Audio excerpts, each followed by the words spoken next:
Assalamualaikum warahmatullahi wabarakatuh. Bapak, Ibu sekalian, Ayah, Bunda.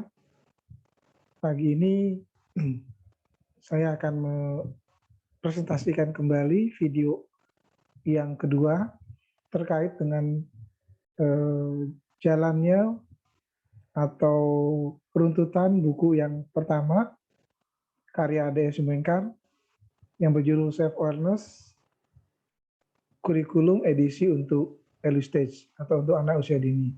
Dalam penjelasannya, buku yang pertama dan volume pertama, saya menjelaskan tentang kepemimpinan.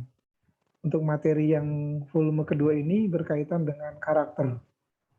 Saya akan tampilkan slide yang berkaitan dengan materi pagi ini, yaitu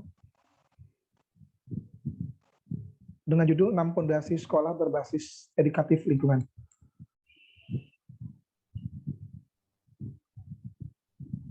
Di dalam materi kali ini, saya akan berbicara tentang sekolah yang saya dirikan sejak tahun 2016, yaitu bagaimana pendidikan itu berbasis edukatif lingkungan. Ini adalah kolaborasi, kemudian saya satu padukan antara pendidikan yang berbasis kurikulum 2013, kemudian saya mempelajari berbagai pendidikan berbasis sekolah alam, dan juga homeschooling. Sehingga saya menyatu padukan tersebut dan saya beri judul di buku saya yang pertama itu adalah bagaimana mengaplikatifkan pendidikan self-awareness ke dalam lembaga atau sekolah. Dan tentunya 6 pondasi ini yang akan saya jelaskan satu persatu sangat terkait dengan bagaimana karakter anak di sekolah masing-masing. Jadi harapan saya adalah bagaimana setiap lembaga mampu memberikan pondasi yang baik kepada anak-anak didik. Yang pertama adalah dengan judul yang tadi sudah saya sampaikan, yaitu 6 pondasi sekolah berbasis edukatif lingkungan. Izinkanlah saya dengan A.D.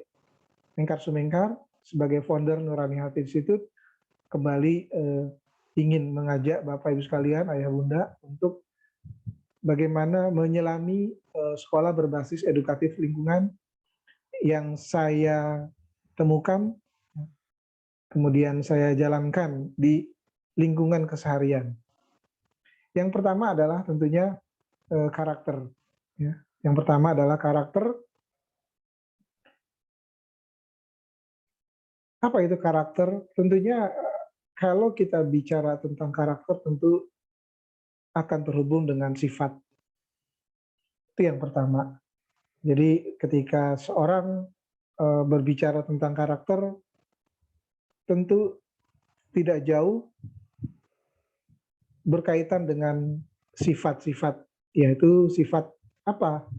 Yaitu sifat yang diturunkan oleh orang tua kepada anak dan anak menirukan.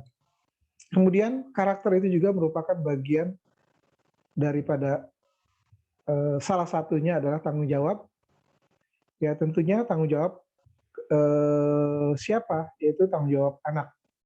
Jadi ketika karakter itu terbangun, maka di sini saya mengistilahkan membangun karakter. Artinya anak itu sudah terbangun sebelumnya. Kemudian bagaimana karakter itu dikuatkan. Nah, yang ketiga adalah berkaitan dengan karakter, yaitu berani dan peduli. Di sini karakter dikaitkan dengan sifat, karakter dikaitkan dengan tanggung jawab, dan karakter juga dikaitkan dengan berani dan peduli. Karakter merupakan sesuatu yang penting, ya, sehingga ditempatkan di posisi nomor 1 dari fondasi. Ini yang saya tadi sampaikan. Oleh sebab itu, karakter diri seorang anak bukan pencapaian orang lain, ya, tapi diri anaklah yang menentukan nilai diri anak yang sebenarnya. Jadi milikilah karakter dan jangan hanya menjadi sebuah karakter tersebut.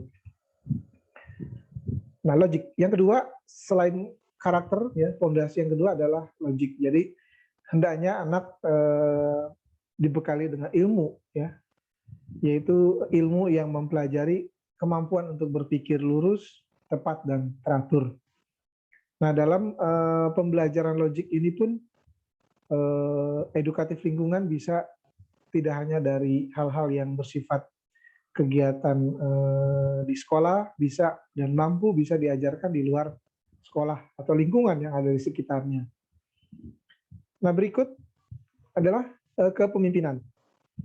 Kepemimpinan seperti yang sudah saya jelaskan di volume yang pertama, ada 5 hal jika anak dikatakan sebagai pemimpin atau sudah mempunyai potensi leadership. Yang pertama, di volume yang pertama, Bapak dan Ibu sekalian bisa menyimak video saya.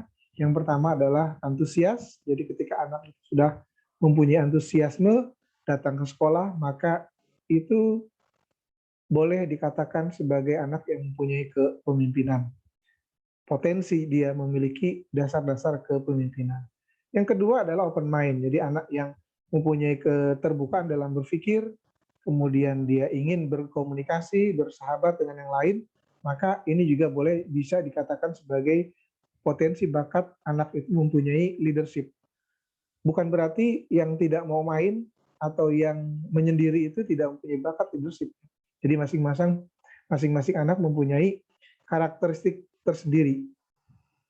Nah, energy giver, artinya anak itu mempunyai bakat kepemimpinan. Jadi ketika anak itu mempunyai energi yang positif, maka disitulah anak bisa dikatakan mempunyai potensi kepemimpinan atau leadership.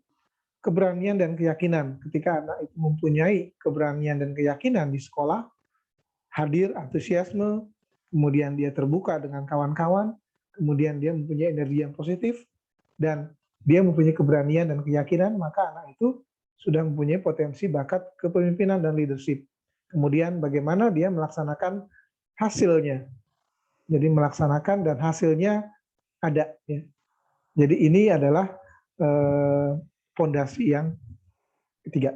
Berikut adalah wirausaha. Ketika anak-anak itu dibesarkan, maka sejak dini ya, maka anak bisa kita buatkan semacam kegiatan-kegiatan yang menuntun anak untuk belajar berwirausaha. Contoh, tidak usah jauh-jauh ketika anak diatur, diajar, dan distimulasi untuk membereskan mainan sendiri, maka dia sudah mulai itu sebenarnya adalah belajar daripada wirausaha. Membersihkan tempat tidur, menabung, kemudian menanam pun juga itu merupakan fondasi dasar anak untuk belajar berwirausaha. Kemudian apabila anak memiliki inisiatif untuk belajar berbisnis di usia dini, orang tua dan pendidik perlu memberikan apresiasi, yaitu gagasan tersebut ya. Inisiatif itu menunjukkan bahwa anak sudah mulai memiliki kecerdasan dalam bidang finansial. Kemudian kebersihan dan kesehatan. Nah, tutorial klinik diperlukan untuk anak-anak yang bersifat senang melihat melalui media, melalui video, dan sebagainya.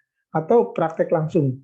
Misalkan meletakkan sepatu pada tempat raknya, kemudian mengulang, akan berdampak sangat hebat. Jadi kegiatan-kegiatan yang berkaitan dengan kebersihan dan kesehatan itu merupakan fondasi. Itu yang saya sebut sebagai edukatif lingkungan. Yang terakhir adalah kontribusi. Apa yang dimaksud dengan kontribusi adalah stimulasi sosial di sini. Jadi kontribusi yang saya maknai adalah yang bersifat produktif dan positif. Ini disebut dengan stimulasi sosial dan harus fleksibel, kemudian sesuaikan dengan karakteristik usia anak. Sesuatu yang dilakukan untuk membantu anak agar mencapai atau mencapai sesuatu yang dilakukan bersama-sama itu juga merupakan bagian daripada kontribusi. Nah, demikian sedikit penjelasan buku saya yang pertama yang berjudul Self Awareness Curriculum Edisi untuk Early Stage terkait dengan karakter yang terdiri daripada 6 bagian. Kami ulangi, 6 itu adalah yang pertama karakter, yang kedua logik, yang ketiga kepemimpinan, yang keempat kewirausahaan, dan yang kelima adalah kebersihan dan kesehatan, yang terakhir adalah kontribusi. Demikian Bapak Ibu sekalian, Ayah Bunda, Semoga penjelasan sedikit ini memberikan kebermanfaatan untuk Bapak dan Ibu sekalian untuk mengembangkan pendidikan anak berbasis edukatif lingkungan. Semoga video ini bermanfaat dan tunggu penjelasan presentasi terkait dengan buku-buku saya di video yang berikutnya pada volume yang berikut, yaitu volume ketiga. Wabillahi taufiq wal hidayah. Assalamualaikum warahmatullahi wabarakatuh.